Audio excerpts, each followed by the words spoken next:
Vous êtes-vous déjà demandé comment un simple triangle de maïs peut sortir d'une usine avec la même couleur intense, le même craquement sonore et cet assaisonnement qui reste sur les doigts avant même la première bouchée?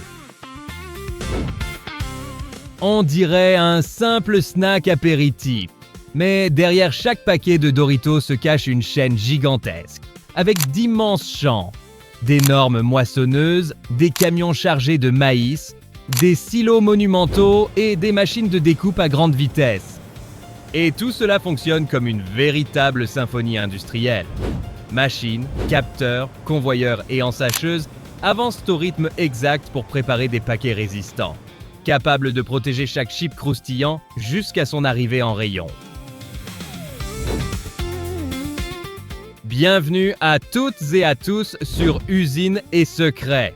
Aujourd'hui, nous allons découvrir comment les Doritos naissent dans les champs, passent par des machines gigantesques et se transforment en l'un des snacks les plus reconnaissables de la planète. Et le plus surprenant, c'est que presque rien dans ce processus n'est laissé au hasard. La forme triangulaire, l'épaisseur de la pâte, le temps de friture, la quantité d'assaisonnement et même le gaz azote présent dans le paquet font partie d'une ingénierie pensée pour recréer la même expérience des millions de fois. Et vous avez bien entendu, cette R dans le paquet, que beaucoup de gens prennent pour une simple astuce destinée à donner l'impression qu'il y en a moins, a en réalité une fonction importante. Dans de nombreux snacks, cet espace est rempli d'azote, un gaz qui aide à limiter le contact avec l'oxygène et protège le croustillant, afin d'éviter que les Doritos n'arrivent ramollis jusqu'au consommateur. Mais la grande question est la suivante. Comment le maïs, qui commence comme un simple épi dans un champ, devient-il ce chip orange, croustillant et presque irrésistible? Celui qui semble avoir été conçu pour faire du bruit? La réponse commence bien avant l'emballage coloré. Elle commence dans la terre, dans le climat, dans la récolte et dans une sélection rigoureuse des grains. Et si dans l'épisode précédent, vous avez vu comment Coca-Cola dépend du mélange, de la pression, du remplissage et d'une formule entourée de mystères, ici, la logique est différente. Le secret ne commence pas dans un liquide au fond de grandes cuves. Il commence avec des millions de grains de maïs, traversant une immense chaîne agricole avant de devenir un snack. Alors vérifiez que vous êtes bien abonné à Usines et Secrets, parce que vous allez maintenant voir que le véritable secret des Doritos ne se trouve pas seulement dans l'assaisonnement. Il commence dans le parcours impressionnant que le maïs suit avant d'entrer dans l'usine. Mais est-ce que n'importe quel maïs peut devenir un Doritos? Ou existe-t-il une variété particulière choisie pour supporter cette transformation? Restez avec moi et découvrons-le ensemble. Avant que le moindre triangle croustillant ne tombe dans un paquet, il existe un paysage que peu de gens associent aux Doritos.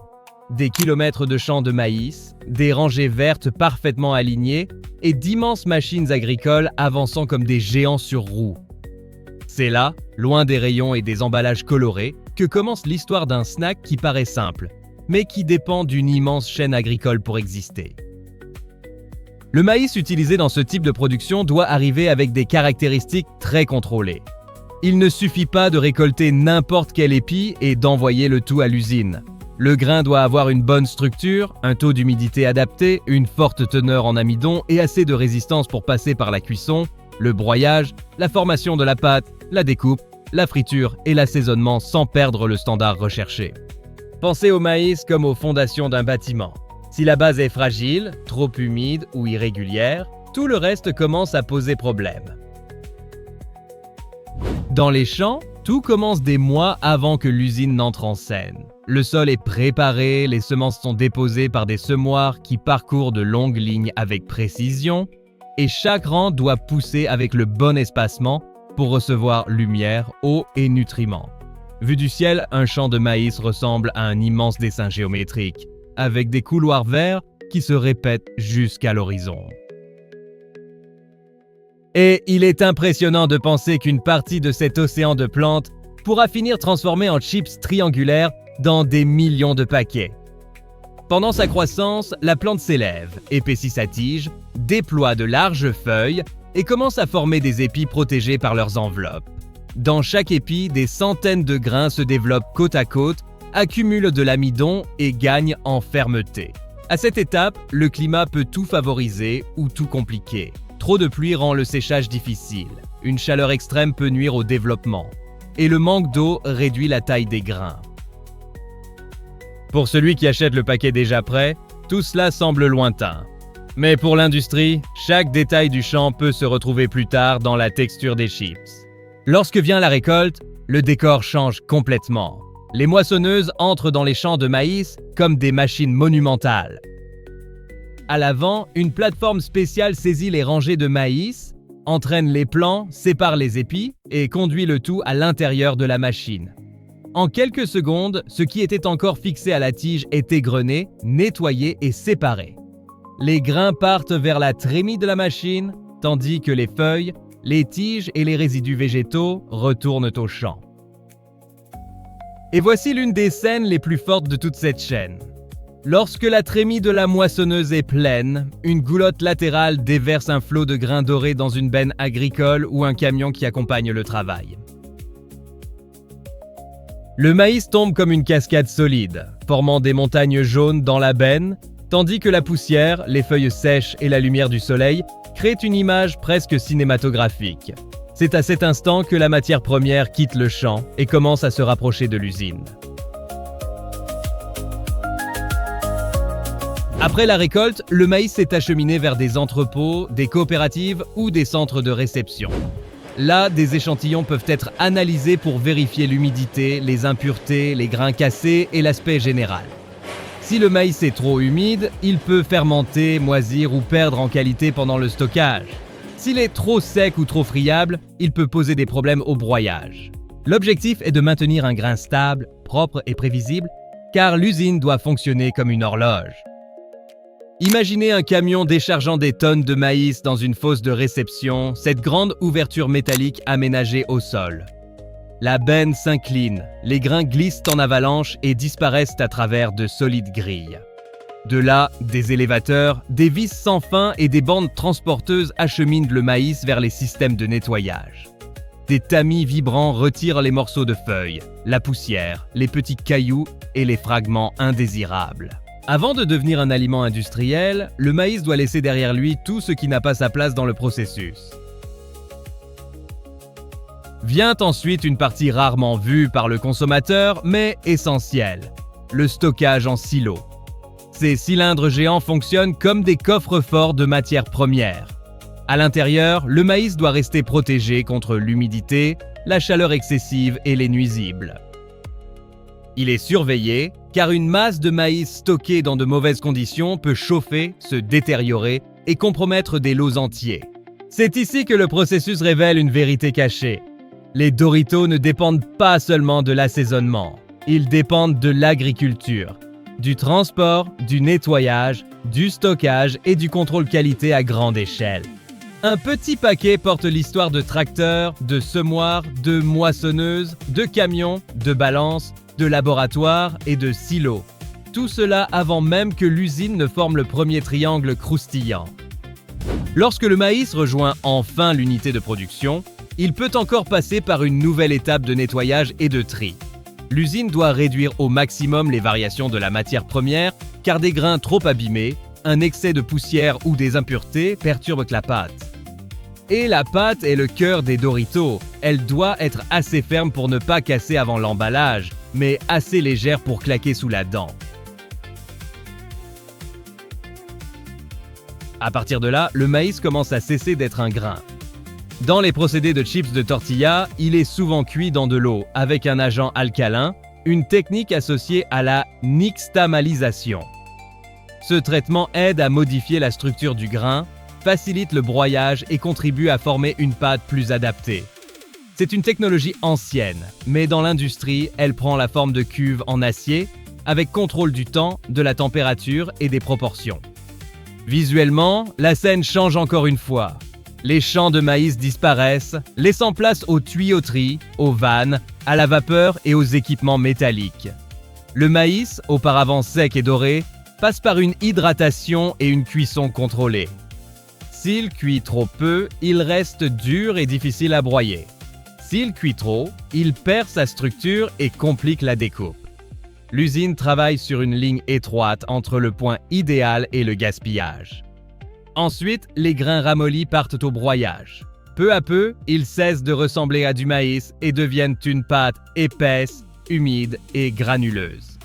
C'est cette pâte qui va porter l'identité des Doritos. Beaucoup de gens imaginent qu'un snack triangulaire naît d'un mélange artificiel façonné de toutes pièces, mais la base du processus est plus directe. Du maïs préparé, cuit, broyé et transformé en une pâte que les machines peuvent travailler. La texture doit être parfaitement maîtrisée. Si la pâte est trop humide, elle colle aux équipements, se déforme à la découpe et absorbe l'huile de façon irrégulière. Si elle est trop sèche, elle se fissure et se casse trop tôt. C'est pourquoi les opérateurs et les systèmes de contrôle suivent le comportement du mélange. Dans une grande usine, il n'y a aucune place pour l'improvisation. Le même standard doit se répéter lot après lot. La question est maintenant la suivante. Après tout ce parcours, comment une pâte lourde et informe se transforme-t-elle en milliers de triangles identiques par minute? C'est ce que nous allons voir maintenant lorsque le maïs prend enfin la forme que tout le monde reconnaît avant même d'ouvrir le paquet.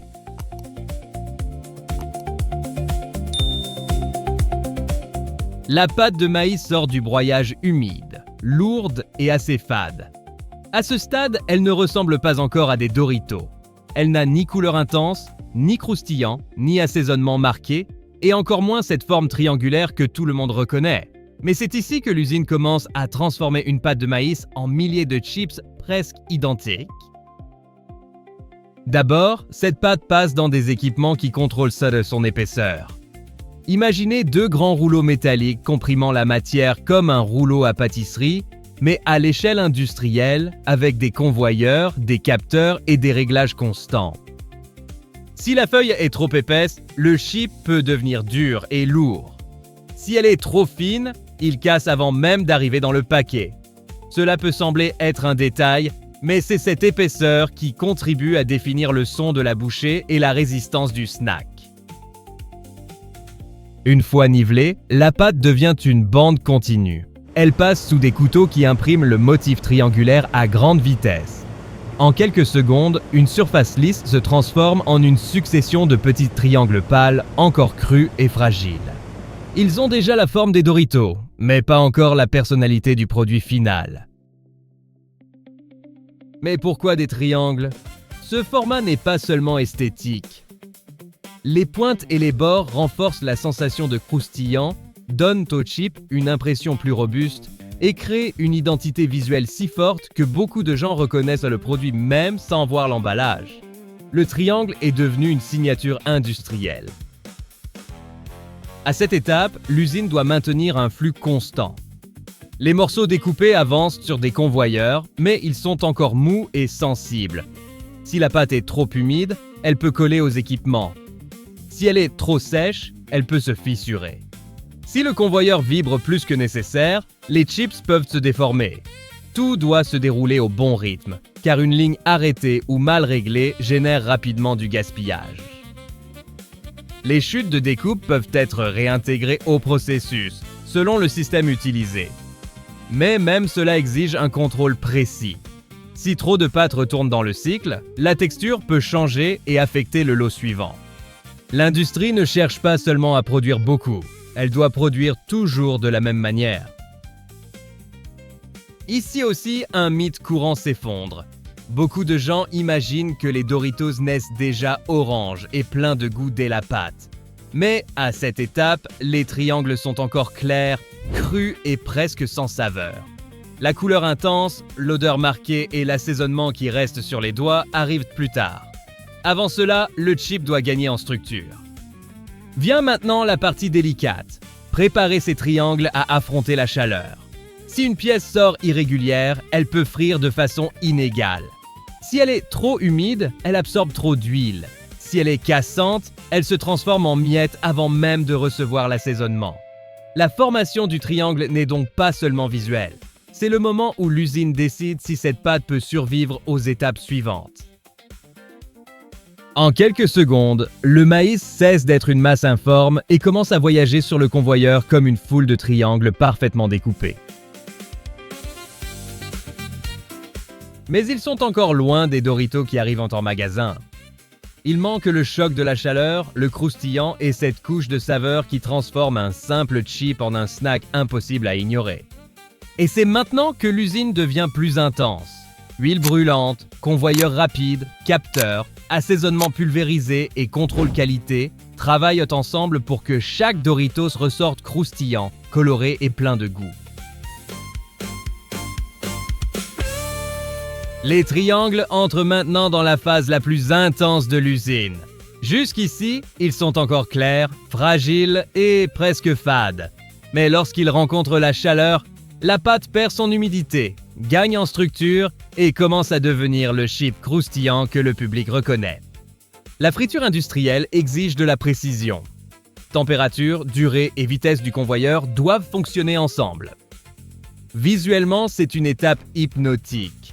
Les triangles entre pâles, traversent l'huile bouillonnante et ressortent plus fermes, dorés et légers. La vapeur s'échappe, l'humidité baisse et le croustillant naît. Juste après, l'excès d'huile est réduit par des convoyeurs, des vibrations ou des systèmes d'égouttage. La bouchée idéale doit être sèche, croustillante et légère. Et c'est seulement maintenant qu'arrive le grand secret, l'assaisonnement. Les chips entrent dans des tambours rotatifs ou des systèmes d'application, où ils reçoivent un mélange en poudre réparti sur leur surface. Cette poudre doit atteindre les faces, les bords et les pointes, en créant cette couche marquante qui reste sur les doigts. La surface du chip, encore chaude et légèrement huilée, aide l'assaisonnement à adhérer. Si le chip est trop froid, la poudre se fixe mal. S'il y a trop d'huile, le goût devient lourd. S'il y a trop peu d'assaisonnement, le consommateur le remarque dès la première bouchée. Le tambour d'assaisonnement fonctionne comme une avalanche contrôlée. En tournant, les chips tombent, roulent et se mélangent. La poudre est appliquée à des points calculés, et chaque mouvement aide à répartir le goût de façon plus uniforme. Mais comment savoir si tout est correct à cette vitesse?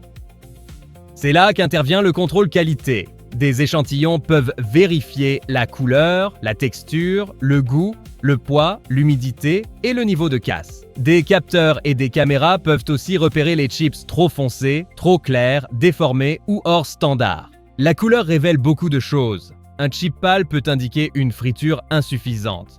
Un chip trop foncé peut signaler un excès de chaleur ou de temps. Le croustillant est lui aussi surveillé car il dépend de l'humidité finale, de l'épaisseur de la pâte, de la friture et du refroidissement. Un autre point critique, c'est la casse.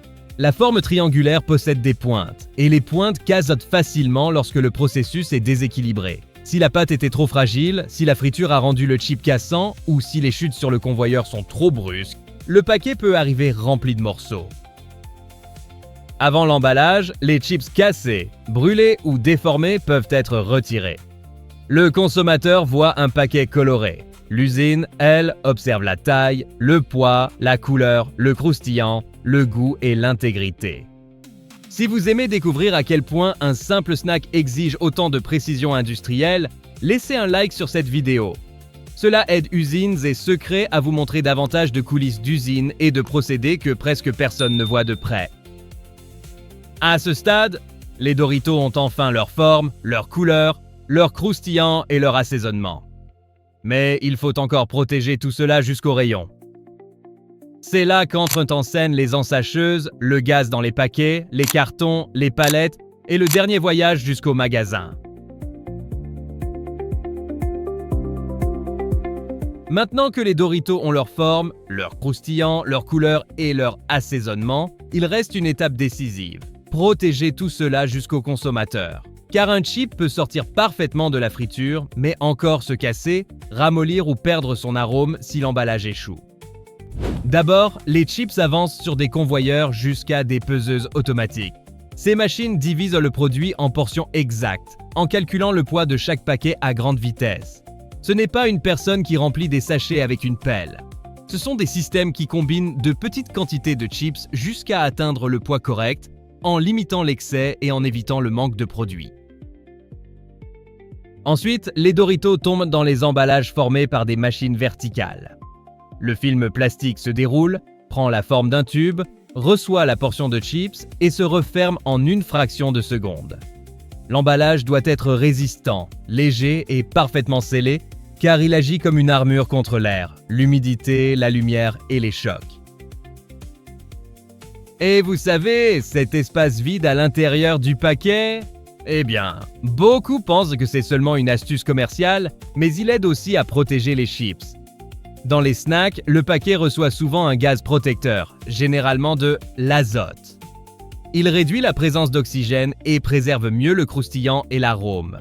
De plus, ce coussin intérieur aide à limiter la casse pendant le transport et l'empilage. Ensuite, les paquets sont regroupés dans des cartons qui partent vers des palettes. Les palettes sont entourées d'un film plastique, puis tout entre dans la logistique de distribution. Des camions transportent le produit vers des plateformes de stockage, des supermarchés, des grossistes et des magasins. Le chemin qui a commencé dans un champ de maïs se termine sur un rayon où le consommateur ne voit qu'un paquet coloré. Et c'est pour cela que ce processus impressionne. Un Doritos, ce n'est pas seulement du maïs, de l'huile et de l'assaisonnement. C'est le résultat d'une agriculture à grande échelle, d'une récolte mécanisée, de silos géants, du broyage, d'une pâte contrôlée, d'une découpe précise, de la friture, de l'application du goût, des soudeuses et de la logistique. Chaque triangle porte en lui un véritable voyage industriel. Et une curiosité impressionnante, c'est que la forme triangulaire aide à rendre le produit reconnaissable avant même la première bouchée. L'industrie ne vend pas seulement un goût, elle vend un son, une texture, une couleur, une odeur, une forme et une mémoire. C'est pourquoi, lorsqu'une personne ouvre un paquet, son cerveau attend déjà ce craquement net et l'assaisonnement puissant sur les doigts. Dites-moi maintenant dans les commentaires, quelle partie de ce processus vous a le plus surpris? La récolte du maïs, les silos, la découpe des triangles, l'assaisonnement ou le gaz dans le paquet? Et dites aussi votre ville et votre région, parce qu'il est toujours fascinant de savoir d'où la communauté d'usines et secrets nous regarde. Et si vous avez aimé découvrir comment les Doritos sont fabriqués, abonnez-vous à Usines et Secrets. Ici, nous révélons les coulisses des usines, des machines et des procédés qui transforment des choses ordinaires en véritables spectacles industriels. Et si vous pensez avoir déjà tout vu, alors vous n'imaginez pas l'usine que nous avons montrée dans notre dernier épisode. Elle apparaît déjà sur votre écran? Cliquez et venez avec moi découvrir un autre secret caché ici sur Usines et Secrets. Un grand merci à vous. Je vous attends là-bas.